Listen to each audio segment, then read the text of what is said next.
is Scott Evanson. I'm with Gibson Electric. I'm one of their project managers, and I was one of the project managers for the Rush Hospital Atrium Addition.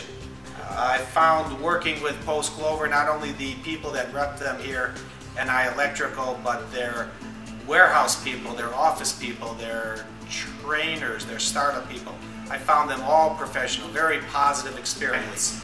They're very detailed also, paperwork, giving us everything that we wanted, and again, just a very positive experience and also nice people to work with.